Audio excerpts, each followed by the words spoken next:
La sécurité informatique est vraiment au cœur de notre quotidien. Peu de personnes peuvent se targuer de ne jamais avoir subi des tentatives d'attaque informatique, que ce soit par du phishing ou autre chose. Ces attaques impactent aussi les entreprises, que ce soit des petites entreprises, des moyennes, mais aussi des très grosses. Si vous pensiez que la sécurité des plus gros groupes du CAC 40 est inviolable, détrompez-vous. Rappelez-vous de ces pires fuites de données.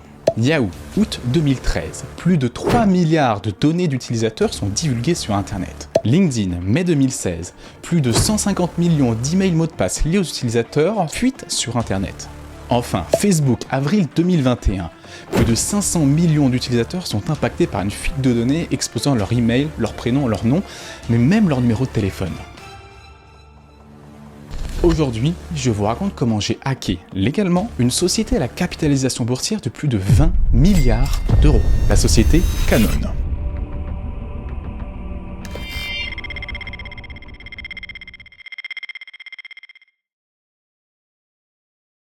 Petit rappel comme d'habitude, ne faites pas de pentest sauvage sans autorisation et ne divulguez pas d'informations sensibles et confidentielles. Ici, tout ce que je vais vous dire est en accord avec l'ANSSI. Vous connaissez tous Canon, qui est une entreprise japonaise basée à Tokyo. Elle est spécialisée dans les appareils photo, les imprimantes ou encore d'autres appareils électroniques. Elle produit tous les ans un chiffre d'affaires d'environ 25 milliards de dollars et est capitalisée en bourse aux environs de 20 milliards d'euros.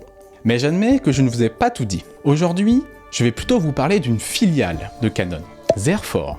Zerfor est une filiale autrichienne de Canon. Elle est spécialisée dans le développement de logiciels applicatifs pour aider les entreprises à la gestion de documents et à d'autres tâches administratives. Et aujourd'hui, c'est ce logiciel qui va nous intéresser. Retour en 2022. En décembre 2022, je suis mandaté avec Trackflow pour effectuer un audit applicatif sur une application interne à une grande société. Cette application est développée par Zerfor, la filiale de Canon dont je vous parlais précédemment. L'audit est classique, c'est un audit en boîte grise avec des comptes et une URL. Au fur et à mesure de la mission, je découvre 2 vulnérabilités critiques impactant le logiciel. À la fin de l'audit, je rédige mon rapport et je l'envoie au client, qui normalement lui doit l'envoyer à Zerfor. Mais vous allez voir que la suite ne s'est pas passée comme prévu.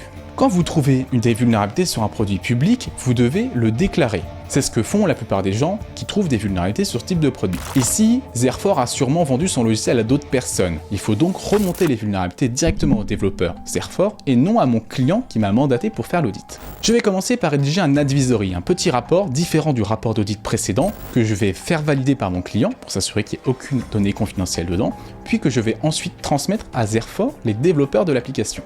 Je vais ensuite ouvrir les démarches de déclaration de mes vulnérabilités. Je vais pour cela contacter l'organisme MITRE situé aux États-Unis. Le MITRE possède une base de données de vulnérabilité appelée CVE pour Common Vulnerabilities Exposures. Quand vous décelez une vulnérabilité et que vous la communiquez au MITRE, cette vulnérabilité possède un numéro qu'on appelle une CVE ID. Ici, vu que j'ai trouvé 2 vulnérabilités, le MITRE va me renvoyer 2 numéros. La CVE 2023 pour l'année, et ensuite le numéro 25202 pour la première, puis le 25203 pour la deuxième.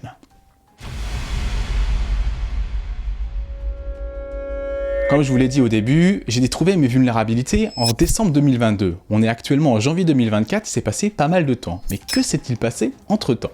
Le 19 décembre 2022, à la fin de mon audit, je prends contact avec Zerfor à travers des formulaires de contact. Au bout de 2-3 contacts, je n'ai toujours aucune nouvelle. À part qu'il m'est inscrit sur des listes de publicité, merci, ça fait toujours plaisir, hein. Super. Le 28 février, je tente un 3e contact avec Zerfor, toujours rien. Mi-mars, je relance, toujours rien. Je commence un peu à perdre patience. Dans ce genre de cas, quand l'éditeur fait la sourde oreille et qu'il ne veut pas répondre à vos mails ou à vos sollicitations, il faut passer avec l'ANSSI, l'Agence nationale de la sécurité des systèmes d'information. Ici, l'ANSSI va servir de médiateur pour communiquer mes vulnérabilités directement à l'éditeur. Le 2 mai 2023, je prends contact avec le pôle lié à la gestion des vulnérabilités à l'ANSSI. Le 9 mai, j'ai une réponse qui me dit qu'ils ont pris contact avec Zerfor. Super nouvelle, parce que moi, j'arrivais pas à les contacter. L'été passe, le 7 septembre, je reprends contact et toujours aucune nouvelle de la part de Zerfor. L'ANSSI me dit qu'ils vont continuer les relances. Enfin, le 12 décembre 2023, plus d'1 an après avoir envoyé les vulnérabilités aux développeurs, l'ANSSI me donne enfin son feu vert pour publier les vulnérabilités. Et aujourd'hui, en 2024, je vous en parle.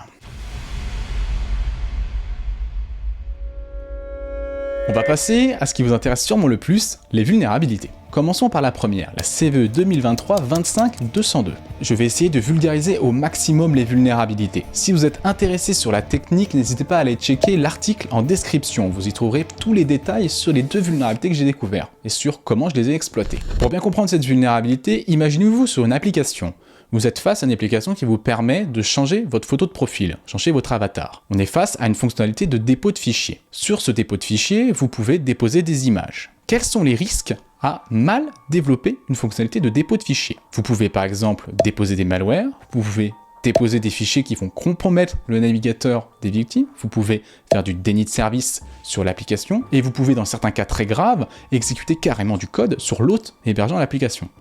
Ça fait beaucoup de risques. Vous voyez l'idée venir, l'application que j'ai exploitée ne gérait pas bien les dépôts de documents que vous pouviez effectuer sur l'application. Durant mes tests, j'ai essayé un très grand nombre d'extensions pour voir tous les types de fichiers que l'application pouvait supporter. Et apparemment, elle en bloque 3. HTML, les .exe et le .back. Par contre, elle autorise tous les autres.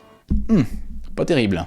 Pour information, l'application était codée en .NET, donc je n'avais pas de possibilité de déposer un .php, un .jsp ou un .asp directement pour exécuter du code. C'était trop facile, fallait s'en douter. Mais comme vous le voyez, j'ai un large éventail d'extensions à ma disponibilité. Ma première idée était déjà de contourner le filtre sur l'HTML. Qu'est-ce qui se passe si par exemple je dépose un fichier Markdown en .md? Le Markdown est un petit langage de formatage utilisé dans la gestion de documents. Je l'utilise au quotidien pour rédiger mes rapports, par exemple chez Trackflow. Le Markdown est très intéressant dans notre cas parce qu'il supporte aussi l'HTML. Donc qu'est-ce qui se passe si j'écris un fichier Markdown et que je dépose de l'HTML dans ce fichier Markdown? Bingo, vous voyez que c'est bien interprété par l'application. Ici, vous voyez que je peux afficher google.fr à travers un iframe HTML. On va essayer d'utiliser ce mode de fonctionnement pour avancer dans notre exploitation. Maintenant, que se passe-t-il si je change l'adresse de Google, http://google.fr, par mon adresse locale? C'est mon adresse présente sur le réseau interne du client. Et vous voyez, quand je change l'adresse et que je mets mon adresse à moi, je vois bien une requête de la part du serveur. Je viens de découvrir une deuxième vulnérabilité, qu'on appelle SSRF, Server Side Request Forgery.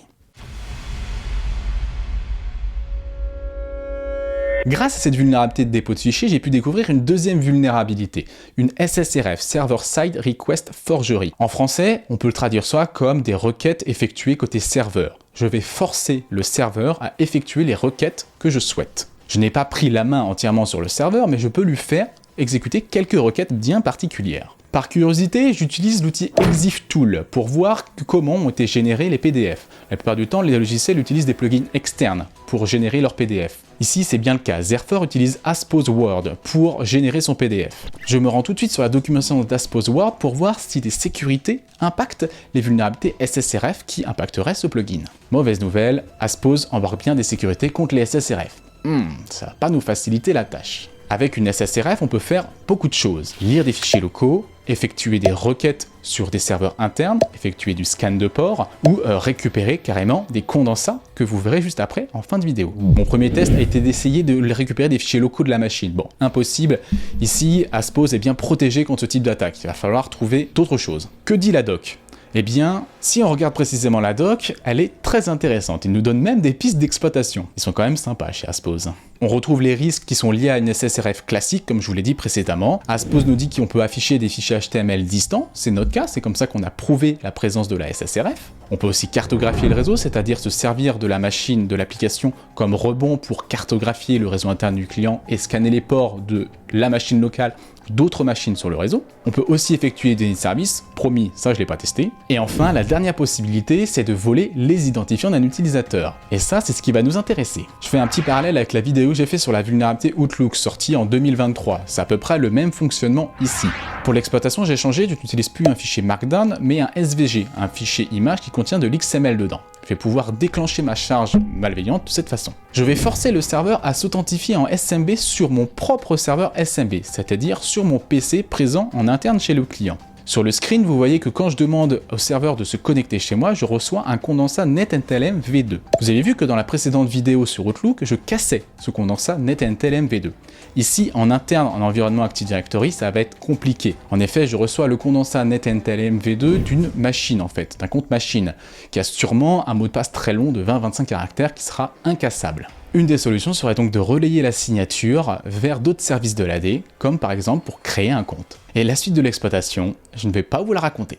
Comme vous l'avez vu, c'est une belle chaîne de compromission à travers ces deux vulnérabilités. Une simple vulnérabilité dépôt de fichiers peut carrément emmener vers la compromission d'un domaine AD complet. À ce jour, j'en ai aucune nouvelle de Zerfor. J'espère peut-être que cette vidéo les atteindra et peut-être j'aurai une réponse aux différents emails que j'ai envoyés.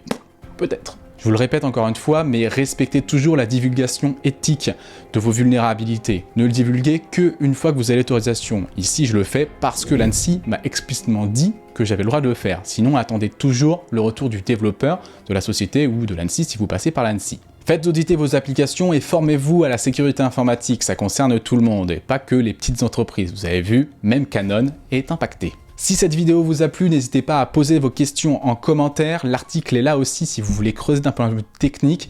D'autres vidéos arrivent très rapidement. N'hésitez pas à vous abonner, à partager cette vidéo sur vos réseaux sociaux, à liker et à activer la cloche pour ne louper aucune des prochaines vidéos. Ciao, c'était Thibaut.